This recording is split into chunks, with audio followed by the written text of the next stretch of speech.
Good morning, everyone, and welcome to Manitoba Agriculture Crop Talk webinar. If you have any questions during this presentation, please type them into the question section of the GoToWebinar menu, and we will answer them at the end of the presentations. This webinar is being recorded, and you will receive a link to the recording. Thank you.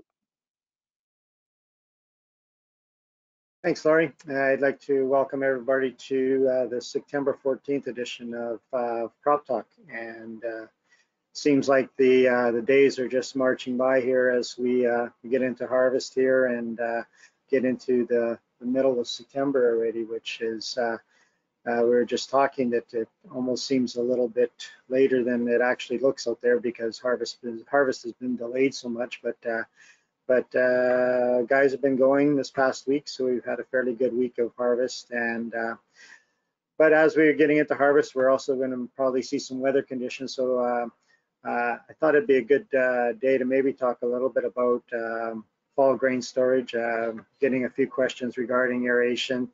And a couple of years ago, I did a presentation regarding aeration. And so just going to go over some of the basic information on grain aerating, what to look for, what to expect. And then from there, we'll go into the crop scouting panels. We got a few questions that have come in over the past few days. But before we get into the, I guess, the meat of the day today, I'm going to talk a little bit about what's been happening. As you can see from the slide I just put up, we are still, fairly far behind what our normal average is for harvest, but we definitely have improved a lot since last week. As I mentioned, we had a fairly good week of harvest. A lot of producers were getting a fair bit of crop off, and when you look at our numbers, you look at the winter wheat and fall rye, pretty much completed throughout the province, and from most reports, probably average yields, maybe a little bit above average in some areas, but in general, probably average yields for both winter wheat and fall rye. With the weather we had, the quality come off good, and I'm hearing that protein levels are about normal. So I think that's a good start, or a good start for harvest in the winter wheat crops or in the fall rye crops.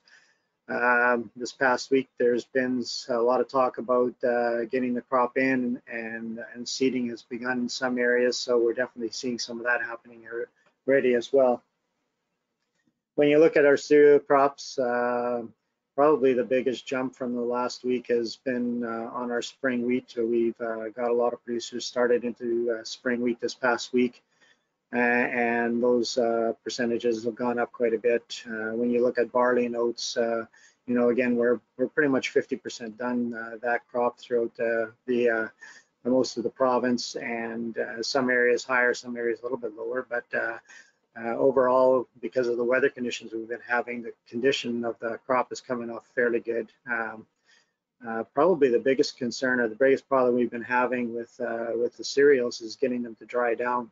There's been a lot of desiccating being done, or pre-harvest being done, and it's just taking a little bit longer than normal.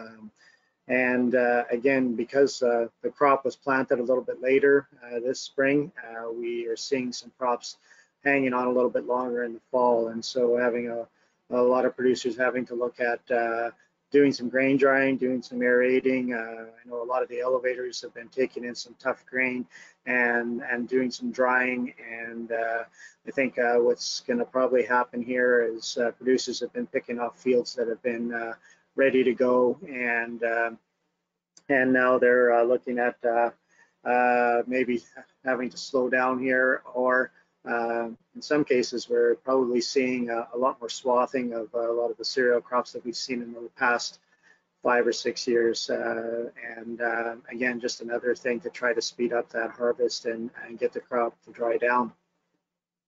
When you look at field peas in most areas are completed. Again, we've had kind of a combination of good harvest in most of the province, but some of the areas the peas had lodged a fair bit and made harvesting fairly difficult in some areas. Yield-wise, though, we're probably average to above average in most areas. Quality, again, is good, and so the field peak crop is pretty much complete, with just the odd field here and there that's still needing to be harvested. When you look at canola, probably some of the most I've seen swathed in the last few years, especially in the southwest here. I think some of the things that have been happening is producers have well, a couple of things. I guess producers were scared when last week we had a couple of areas in the province that did show a little bit of frost, and a lot of areas that were under frost advisories. So I think as a province, we dodged a fairly big bullet there, as most areas did not go below zero, and we didn't get any frost damage. But I think a lot of producers are starting to think of or looking at the calendar and going, you know, it's time to maybe knock some of this stuff down, and also to speed up harvest. They're been combining some wheat and maybe knocking some canola down at the same time, and then this way, when the wheat is going to, or when they catch up to the wheat that's ready, maybe that canola that's been swathed will be ready to combine in some areas. I think in general, most producers have been waiting as long as they can. We're not seeing a lot of green canola being swathed. You know, we're seeing a lot of it time very similar to what a lot of producers would be, you know, doing a pre-harvest on the canola. So still looking at the same timing wise, just looking at, you know, a different method of getting the crop off and in the bin. When you look at soybean crop, not a lot harvested so far, and basically the crop is starting to turn and lose leaves already, or leaves turning yellow already. So that crop is starting to mature in as well. And this is a slide, basically what I've been talking about for the last couple of slides here. I think one of the biggest concern that a lot of producers had over the past couple of days is the long-range forecast here from Wednesday through to Saturday, and this was out of the Brandon station. So when you look at the chances of showers, definitely there for the next 3 to 4 days. When you look at it, definitely a different day this morning already outside, cooler temperatures with the winds last night, and you know, just a change in weather. So hopefully we don't get a lot of rain that happens over the next couple of days here. But you know, I guess if it does, when we get back out in the fields, the whole prospect of harvesting tough and damp grain is probably going to be on the minds of a lot of producers. So with that, I thought it would be a good opportunity to maybe just go through a few of the slides regarding fall grain storage tips and what to look at when you're looking at grain aeration. And so what I thought I'd talk about is why look at aerating your grain, you know, how long you should look at aerating your grain, some of the safe storage temperatures for grain and conditions for moisture, a little bit about fan size, and then very little bit about adding heat to your aeration system to help dry grain down. So why do you want to look at aerating? Well, I guess one of the biggest things is, and this is not just this year, but on an every year basis, a lot of times when you're filling your storage, a lot of times you're filling it with warm or hot grain, especially in years when harvest is started, you know, beginning of August or you know, early September. A lot of times we're dealing with high temperatures like for the day, as well as high temperatures in the grain. And with the amount of combines that hit into a field in a day, you can put a lot of hot grain in a bin in a short period of time. So one of the I guess advantages for aerating is you help to cool that grain down and even the temperature throughout the bin. And one thing that can happen, or hot grain will stay hot for a long period of time because the air spaces between the kernels is fairly tight and it's insulated, and it prevents it from cooling just by natural movement of air through the bin. So by applying air to the bin, you help to move some air through that bin and actually cool the temperature down to bring it into a safe storage. So even though the grain can be dry, if it goes in the bin hot, aerating is a good option just to try to cool that grain down for long-term storage. I guess the other reason is to equalize the moisture throughout the bin. And as the grain is coming in off the field, you'll have varying moisture content due to the changes in the grain, maturity in the field, weather conditions that are out there, and just the different drying fluctuations throughout the field. So as you're harvesting, you'll be putting different moisture contents, different temperatures into that bin. And what it does by aerating, it helps to equalize or move that moisture throughout the bin, so it's all at the same moisture, and you don't have those hot zones that develop in a bin, and all of a sudden you've got spoiled areas in your bin. You know, headlands are a good example, where you go into a headland that has got green kernels still in it, and you put those in a bin, they easily can become a hot spot in the bin. So by aerating, you bring all the grain to the same moisture content in the bin. Now it may not be all dry, but it'll be all, you know, you move that moisture throughout the bin, so you don't have one area being hotter than the rest or wetter than the rest and creating that hot spot. And by doing that, you're maintaining, you know, or trying to maintain or get to that long-term storage temperature. So keeping grain in good conditions involves getting the grain to a temperature that's safe for long-term storage. Grain that is cool or cold and dry is considered safe for storage. Anytime you get grain temperature and or moisture contents, when they increase, when the grain temperature is above 17 degrees Celsius, that's the point where you can start getting some insect damage in the grain, and that's the point where they can start, I guess, thriving in a bin. And anything above 17 degrees, those insects can start doing a fair bit of damage. So you definitely want to keep the temperature definitely below 17, and probably below 10 degrees Celsius is probably even a better target area to be looking at. And just a little graph showing the average temperature in the grain, and then, you know, 0 to 10 degrees, your insects are mainly dormant, so they're not doing anything. But as the temperature increases, like I mentioned, you know, 10 to 20, they start, you know, insects start to get active, and then anything above 20, you can start getting spoilage. So when should you look at aerating? And basically, you know, when you're looking at aerating grain, or if you're putting grain in a bin that has air capability, you should be doing it as soon as possible after placing the grain into storage. Especially important if large moisture or temperature variations exist, you know, kind of like what we're facing right now this fall, where we're putting in grain that's, when you start at the beginning of the day, grain that's probably a little higher moisture, and then as you go through the day, the grain warms up, the moisture goes down, and so, you know, as you're filling those bins, it's probably best to start the fans running right away. During the fall, cool the grain to match the ambient temperature, being again aeration whenever there's more than 5% difference between the average outside air temperature and the grain in the bin.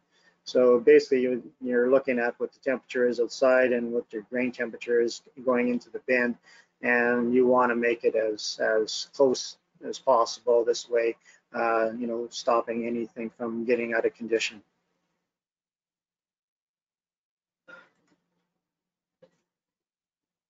So when you're looking at grain drying, what you're looking at doing, or grain aerating, you're looking at creating an equilibrium moisture content. And the air capacity to dry is dictated by its equilibrium moisture content of the grain. And the EMC depends on 3 things. It depends on your air temperature, your relative humidity, and the grain type you're trying to dry down or cool down.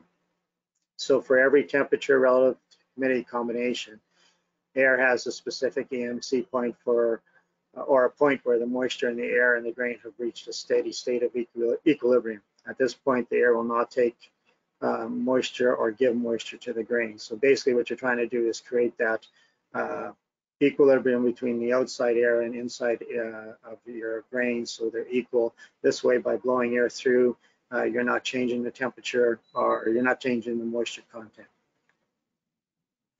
So an example of this is when you're looking at a relative humidity outside right now. Let's say it's 50% humidity. It's probably higher today because we're looking at rain conditions, and outside temperature, I just said, let's say at 5 degrees.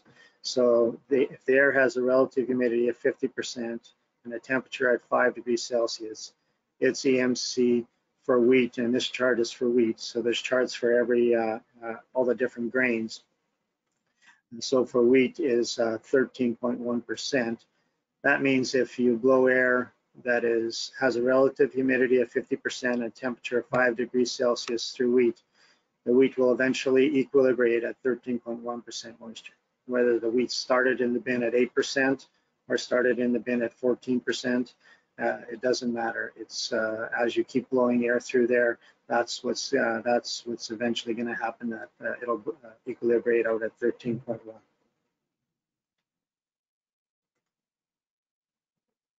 Now there's charts for, as I mentioned, there's charts for all the different grains. So probably if you're looking at doing this and wanting to find out where you sit, you know, I got these off the internet, so they're available for you to find. There's the canola one, there's the oats one, and so they're easy to find and good charts to go by as you look at putting high moisture grain in bins, especially when you look at something, you know, and I'll give you an example of canola here. The other day we were looking at, you know, 26 to 28 temperature outside, and we had fairly low humidity, you know, so we were probably at 50 to 55% humidity.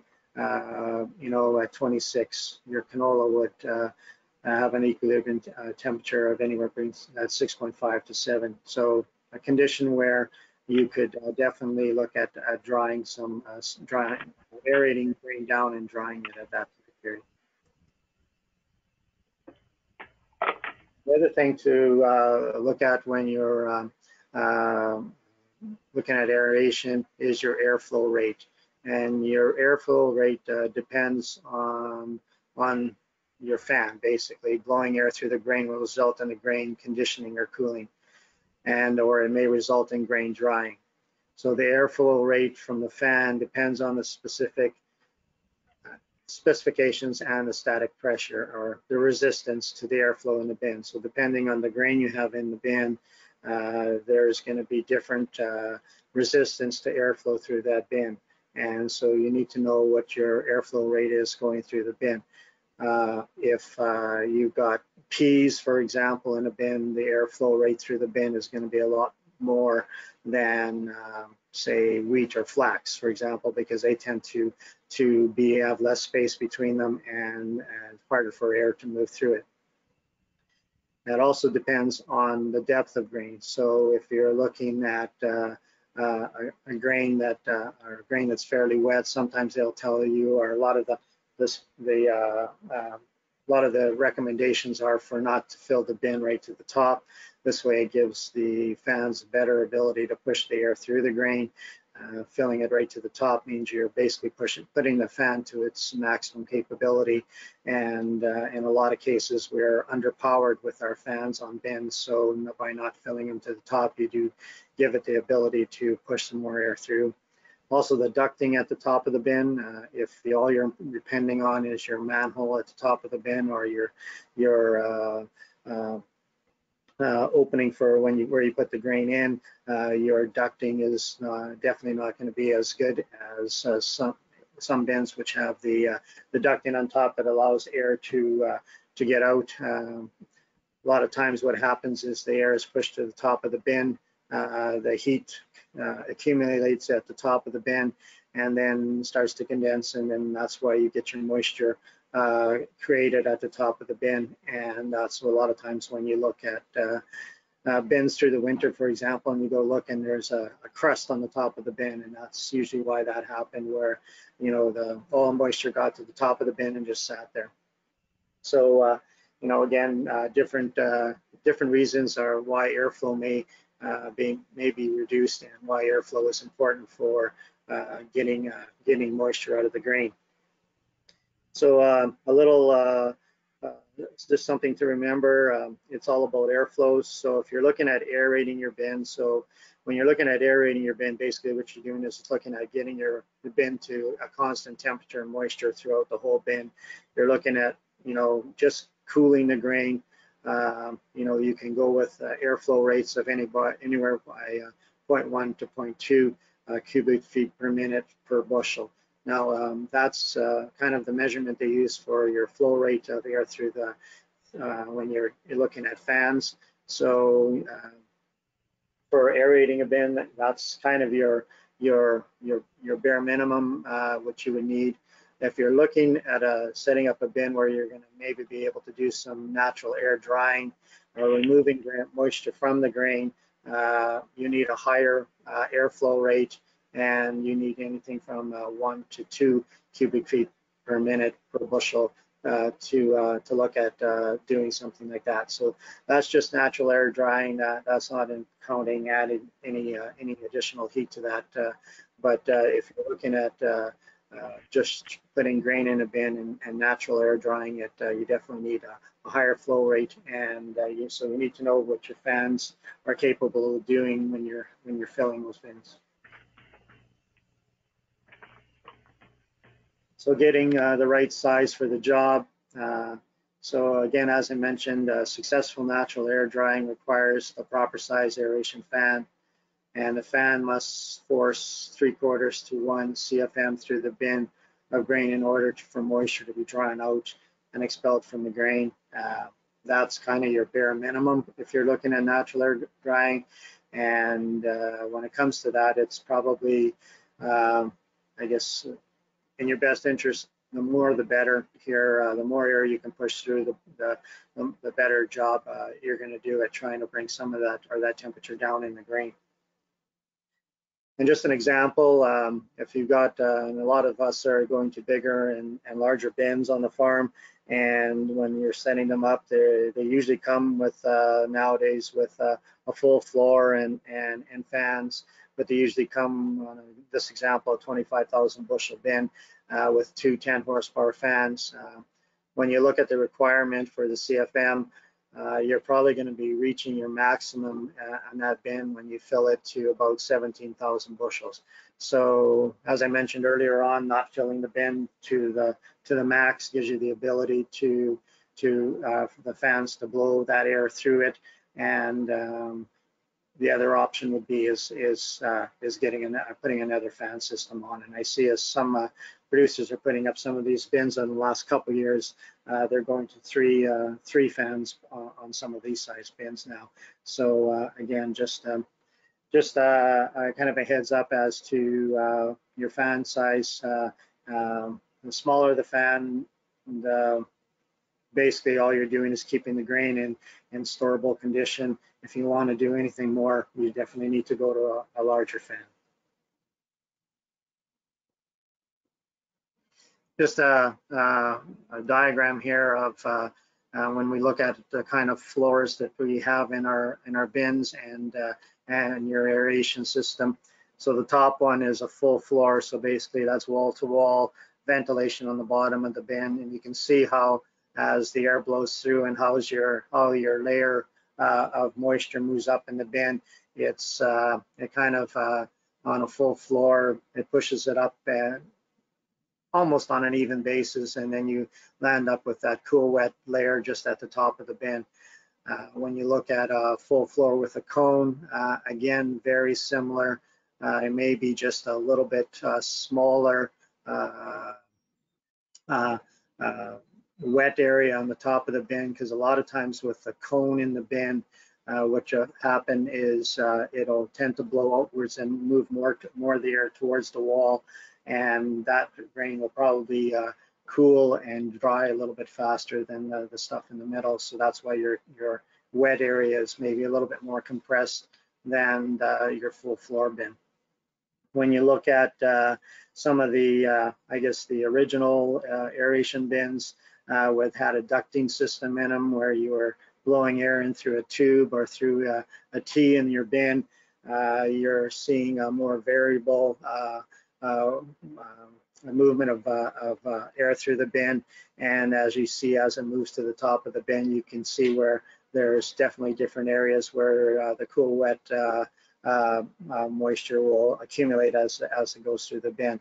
So just kind of depending on your system, where to be watching for some of the wet spots in the bin, and as the grain starts to dry down.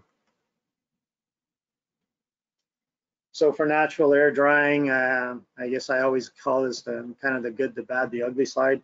The ugly thing is to do nothing, and you'll get to it later. So a lot of times we get combining, we get busy, we start putting grain in bins, and we get to this, well, we'll deal with that in a couple days. You need to get to it day one, especially when you're dealing with wet, damp grain. It's critical to get the temperature down, even if the grain is dry. But if the grain is wet, it's even more critical to get to cool it down, because this way the grain will store for a longer period of time. If you're putting grain like that in a bin that does not have air capability, I guess one of my recommendations would be, and turning the grain, moving the grain around, and making sure you don't get a buildup of hot spots in the bin. And but I guess the biggest thing there would be, if you don't have the ability to aerate it on the farm, get it to the elevator and let them deal with it there. On hot days, turn the fan off at night. It can work, and I guess a lot of times guys are wondering when to run their fans. It can work, but hot, wet grain is scary, so watch your humidity. So if you have wet grain on hot days, run the fan during the day, because you'll be blowing warm, dry air hopefully through it, and when the grain cools at night, when the temperature cools off, if you start blowing cold air through it, it'll cause the grain to cool, and then you'll get condensation forming in the grain. Also watch your humidity, and that's why I was mentioning on hot days, as long as it's a dry hot day, not a humid hot day, because then you'll be blowing more moisture in. Another thing for guys that are looking at when to run fans, rule of thumb is yard light rule. On at night, you're bright; on during the day, you'll pay. And that happens sometimes when you're putting in grain that's more, I would say, just 1 or 2 percentage points above being dry. This way, what you're doing is you're wanting to cool the grain, right? So don't worry about drying it. You're just wanting to cool it and keep some air blowing through it. And to be more efficient, less fan time and colder. So basically, the cooler the air you can blow through in close to dry grain is the better. These charts are some good charts, again, for grain temperature and grain moisture. So if you're looking at putting high moisture grain in a bin, and you have the temperature of your grain, it'll tell you kind of in a roundabout way how many days you're good for that type of storage. And when you look at this yellow line here is kind of your warning line, basically. So if you've got grain that is, or grain moisture that's 20% moisture, and you're putting it in, the temperature of the grain is, say, at 20%, you're good for about 10 days before you're going to have grain that going to start getting out of condition and not being in good shape. Again, this is something that you need to definitely keep an eye on anytime you're doing, that high of moisture in grain temperature. You're definitely risky. But the good part about these is your safe storage. So if it's 14 degrees, 14% moisture, and it's 27, you're good for, you know, 4 to 5 months of storage. Again, you know, it would be good to cool the grain down, because 27 is a fairly high temperature to cool grain at, to store grain at. But it would, you know, as you can see, as we get it down to 15, your days just increase a lot, and you're definitely in that, you know, safe storage point. So these are available for most grains as well. This one was for wheat.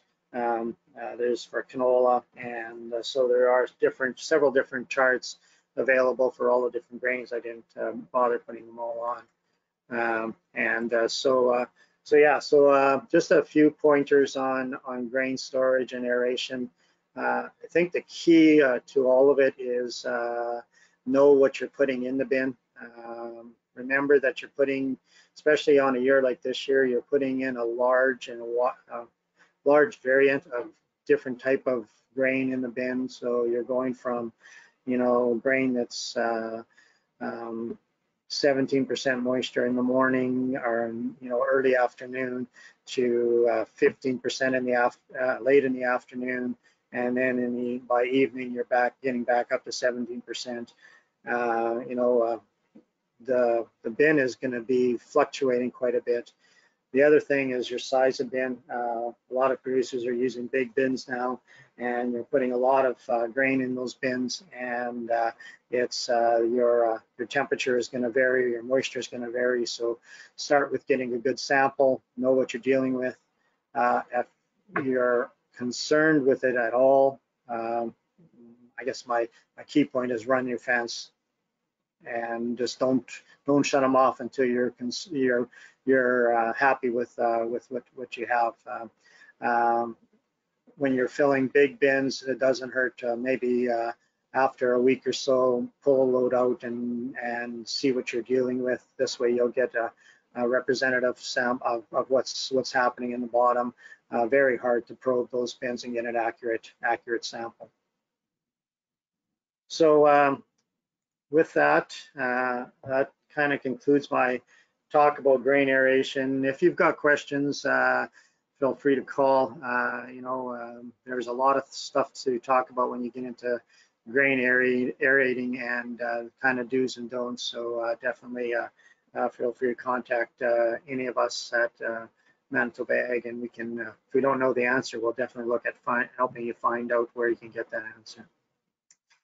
So I'm going to go into our crop scouting panel now, and one of the first things I wanted to talk about today is I was at a producer's place not yesterday but the day before, and he said he was getting calls about starting to book fertilizer for next year and take delivery if you can, because they're talking about shortages and price increases. And so I just thought it would be maybe a good time to maybe talk a little bit about you know, what we should be looking at if we're going to start putting fertilizer on this fall, what kind of our guidelines should be, dates, soil temperatures. And so Marla Rickman is on, and I think I'll get her to maybe address that. So Marla.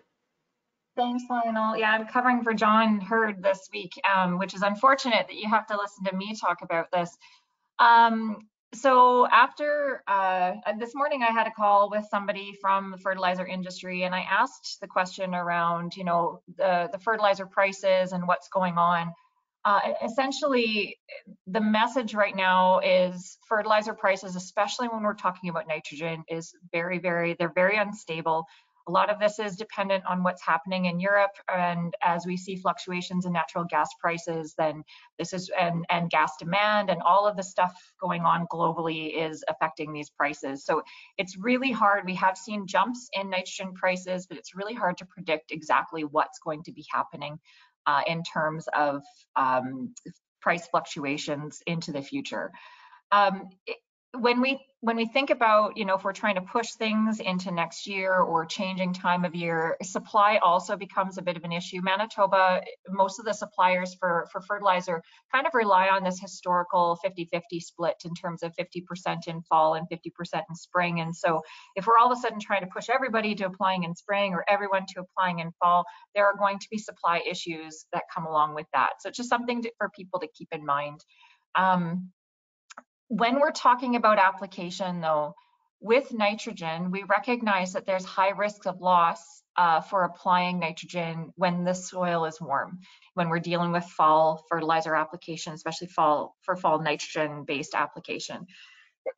And any nitrogen-based fertilizer, so if we're talking about, you know, if you were say fall applying MAP or something like that, the nitrogen portion of that can be lost through well, if it was on the surface, you've got that volatilization risk. So if you're putting anything down that has that volatilization risk, you do want to, you know, apply a urease inhibitor for those urea-based fertilizers just to protect them. And then if you were going down too early, let's say in the fall, then we might be needing to look at those nitrification inhibitors to slow down some of the change from that ammonia form to the nitrate form. So we decrease some of the risk of losses. That being said, the general rule of thumb, the later is always better. We want soil temperatures to be cooling down, and we're not there yet. And so we generally talk about not starting that fall fertilizer application until after Thanksgiving. And all of this will always be dependent on like how long and open this fall is, and that's hard to predict what that will look like. But the rule of thumb is, you know, waiting until after Thanksgiving to start putting that nitrogen down. Then we've got, you know, a decent window to work with before that November 10th deadline for the kind of end of that end application period based on Manitoba's regulations. So again, just if we've got time right now, it doesn't necessarily mean that that time is best spent putting fertilizer in the ground, just because there is going to be a much higher chance of loss of that nitrogen fertilizer. So you could be putting it down early, but you're also going to be wasting some of the fertilizer that you're applying because of that risk of loss, and therefore it's not getting to the crop, which is what you're trying to do, is to get this as much of that nitrogen into the crop next year as possible. So Marla, is there any, I guess, regulation as to how early you can start? Not that I'm aware of. There's nothing saying that you can't put it down now. It really comes down to trying to delay that fertilizer to when it's most effective. One of the things that we also can mention here too is that with this this off-CAF funding through Agriculture and Agri-Food Canada, this on-farm Climate Action Fund, they've provided funding to both the Manitoba Association of Watersheds and the Canola Council of Canada for changes in nitrogen application to try to decrease some of the risk of emissions. And so that includes making certain changes to be able to either, you know, ban fertilizer, put your fertilizer down a little bit later, or whether you're using some of these nitrification inhibitors to slow down some of the changes of that, again, ammonia base to a nitrate based form. Those funds exist. If you are looking for on canola acres, it would be through the Canola Council of Canada. And if it is on any other acres and you fall within a watershed district, reach out to your watershed district. So there is some funding available to help offset some of those costs to employing some of these practices when it comes to nitrogen-based management. Okay, and this one just, I was talking to a producer who's kind of going to be totally different from this, but he was looking at his saline areas, and he was asking me, is there anything he can do this fall to help improve or do anything to those areas this fall, kind of getting prepared for next year? Don't till it to start. Really leave those areas alone, mow those weed patches down. The problem with spraying those patches out, and Kim is on the line, she can comment on this, is that if you've got kochia and you've got resistance in there, then obviously that's not helping and we've got other problems to deal with. the number one thing, and I'm glad you brought this up because this is actually something I know to talk about, Lionel. But the big thing with those patches is don't resist the urge to till them. The active tillage is going to cause more evaporation to happen from that soil surface, and that evaporation then draws more salts up. So it just will make the problem worse. What we want to do is have more downward movement of water in those saline patches than upward. That being said, a lot of these lower lying areas naturally are poorly drained or have kind of maybe not full poor drainage, but poorer drainage. And because of that, they are naturally saline. So we want to encourage downward movement of water as much as possible. And tilling is going to be one of those things that goes against that. It's an urge we have to get rid of those weeds, but we want to manage that. Now, if you were tilling it to manage some of those, resistant weeds because you don't have another option to deal with them, then if you do till it, you want to get something else seeded in there as quickly as possible that is what you want growing, that isn't kochia and foxtail barley. And you want to encourage some kind of saline tolerant crop or forage growing in that area as quickly as possible. And by doing that and having something actively growing, you're actually dropping down the water table or encouraging downward movement of water through that soil profile, because you've got something actively growing there that is using up that water, so that any additional rain that we now get will wash more of those salts deeper down into that soil profile. That's ultimately what we want to do in saline areas. We recognize that some of these saline areas are natural. We cannot get rid of them, but we can manage them to the best of our ability, and we manage them best by having something growing there actively. And if it's weeds, it's weeds. We mow them to keep them vegetative and not going to seed. And if you don't want it to be weeds, then it actually means actively seeding them down to something that you do want growing there. Okay, thanks, Marla. And yeah, that's exactly the first thing he said. He was going to go in and disc all those areas down, and I was trying to tell him that maybe there might be some other options. And so Kim, you're on the line. He was wondering, mowing kochia doesn't seem to work very well because they still go to seed. Would spraying something like a Reglone on that or something be something that he might do? Or well, I think we're too late, obviously, this year for something like that. The seed set, we're mid-September, so trying to spray something right now to prevent seed set, well, the seeds are there, whether or not they're fully viable or not is debatable. Kochia tends to be quite late in the year that the seed becomes viable. But, like this year, we're too late. I think there's not much that can be done about seed set this year. I agree with Marla about the tillage. Even going in and mowing is going to spread some seed around. I know we're dealing with some other weeds where we're worried about resistance, herbicide resistance and seed set and that. And I know our recommendation has been to maybe till around the area. Definitely don't till the area, especially with something like a kochia. It makes it worse because of the saline issues, and maybe try burning in there just to get rid of some of that crop residue, and then have a plan for next year. Obviously a lot of these weeds we're dealing with are glyphosate resistant, or that's why they're there, and so glyphosate's not going to work. But going forward, we're going to have to maybe do some patch management of those weeds, and get something growing in there. Crop competition is the best thing.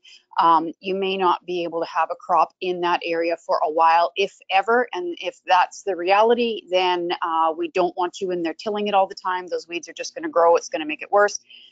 And just get something growing in there to change that water movement, so it's not that net water movement up. We've got to get those salts away from the surface. If we get some decent rains, that will help push them down again. But again, it's going to be a long-term plan of using the right chemistry to get rid of the kochia that's there. So we do have other options, in the spring. Like I said, this late in the year, maybe going in with something like a dicamba product, like a Distinct or something like that, will still work. There is definitely, there's restrictions based on how late you can use some of these products for next year's cropping. But again, if it's a really bad area that can't be cropped, then looking at getting something else in there growing to offer some kind of crop competition. So I'm meaning like, you know, like a saline tolerant forage, or like a grass, or even, you know, some of the legumes and stuff. If you can get them established, that will help. But yeah, for reg loam this time of year, I don't know what, like, I guess it would dry it down enough, but if you're trying to stop seed set, that's not going to work for that. Okay, and then while I've got you on here, Kim, a lot of guys have been really pissed off with Foxtail Barley this year. It's Oh, yeah. showing up all over the place. Yeah. Guys are wondering, you know, can I do something this fall, in especially areas that it was worse, to try to do something to it, or are we too late, like on these other weeds, or, you know, and maybe how to plan that for next year, because it seems to be getting worse and worse. Yeah, and this was a bad year for it. It is everywhere, and it's actually really far into the crop. I noticed, like, as we did our weed surveys, and we were quite a ways into the crop, we have to get quite a bit off the headlands.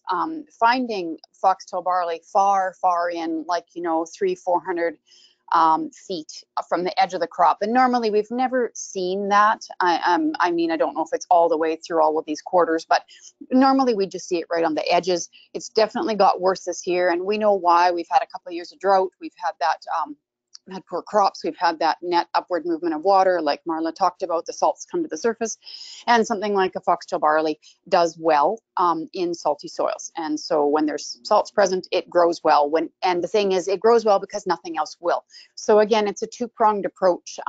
A lot of the foxtail I have seen this year has already gone to seed. Like, I mean, the horse is out of the barn on that one. You're not stopping it going to seed at this point.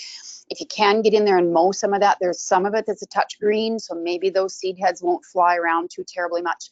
But it is a short-lived perennial, so realistically, most of those plants are coming back next year. It's not, you know, not going to be there forever, but it is something that if you have a longer-term approach to it. In wheat, what I would strongly recommend is using the two-prong system with Olympus as a pre, and then you follow that by a group 2 in crop, so something like a Vero or a Velocity, or a Simplicity or an Everest or something like that. That needs to be, you need to have both. You need to have that group 2 up front in the Olympus, sorry, and then follow that with an in crop herbicide as well with group 2, and that will really take that back if you're looking at growing wheat in those areas next year. Other than that, there's not a lot of products that do really well on established foxtail barley. Assure, which is a group 1, is about your best bet, and that does a pretty decent job on the small ones like the seedlings and that. But realistically, that's a tough one to get out of there. And again, we have to look at the bigger picture. Why is it there? It's on the field edges. It's creeping into the field because the salinity is probably creeping into the field. So what am I doing big? You know, what's the big picture on how I'm dealing with the salinity in these areas and how I can get more crop competition? Because it's not a super competitive weed. If you have decent crop competition, it'll go away. But again, it's to get that crop growing. If we've got some saline conditions starting in those areas, we have to work on that. Okay, yeah, that's one of the things I was telling him, was that crop competition is probably one of our better things. And I guess the reason we were talking about it was like you had said, we were finding foxtail barley like out in the middle of the field where, you know, it's not saline. It's just that, you know, because it kind of blew around, I guess, from the saline areas, that it was there. And the biggest thing is to get it early, I guess, and then crop competition, right? Mm-hmm. Yeah. Good. Okay. Thanks, guys. I don't know if Dennis Lang is on the call today, but had one producer ask me if the soybeans are starting to shut down already for this year, because he's noticing them starting to yellow a fair bit, or where is it just a lack of moisture because we've been dry for the last little while here. And I think it's probably a combination. I think one of the things that we've been seeing over the last little bit here is a lot of we're starting to dry up pretty good, and we haven't had a rain for a while, and even a lot of the cereal crops are starting to dry in a little faster too. So I think that's one thing that we're we're definitely running out of moisture in some areas because we didn't root down as far as we normally would. Subsoil moisture is probably pretty good, but I don't think a lot of the plants rooted down as far because they basically didn't have to this year. And then the other thing is we are getting into shorter days, and I think some of the plants are starting to shut down for the season. You can see that not only in our crops, but also in our native grasses as well as the trees already. So I think it's just kind of a natural already too as well. So kind of a combination of both. The next question, and this is something that we're going to deal with next week on CropTalk. We're hearing more and more reports of verticillium stripe in canola this year, and we're going to look at basically what's happening in the field, how to identify it. It's kind of a identification of it is kind of a combination of black leg, sclerotinia, just the way it works in the plant. But Dave Kaminsky is not available today, so I'm going to get him on next week, and he's going to give us a presentation regarding verticillium stripe and how to identify it. This is a good time of year to be looking for it as we're getting into harvest. So so we'll deal with that one next week. Just a few more slides here. There's again the clean farms. If you've got unwanted pesticides and you're wanting to get rid of it, we're approaching a lot of those days in October or end of September, October here. So if you've got stuff you want to get rid of, just a reminder of stuff that a place where you could take your unwanted stuff. Our hay listing service has been pretty busy. So if you've got hay for sale or if you're looking to buy hay, definitely go to that website. Reminder about the crop residue burning. If you're in an area where you need authorization, this is the time of year where you're going to be required for that. So make sure you're checking if it's a burning day or not a burning day before you go out and start to get rid of some of that fall residue. Our crop extension specialists, the 6 of us there. So if you have any questions, please feel free to call any of us and we'll do our best to give you a hand. Our livestock specialists, and I forgot to add Andrea Berthlet as one of the new livestock specialists, and I'll have that on and her contact information on there for you next week. Our service center offices, or MASC offices, their contact information as well as their phone numbers. And mine and Lori's email address. And if you've got questions, feel free to give us a call, send us an email, and we appreciate all the questions, and we'll try to get at them or answer them as quick as we can. So with that, I'd like to thank everybody for attending, and join us next week, September 21st. Almost done, half, 3/4 of the way through September. So thanks for attending, and see you then.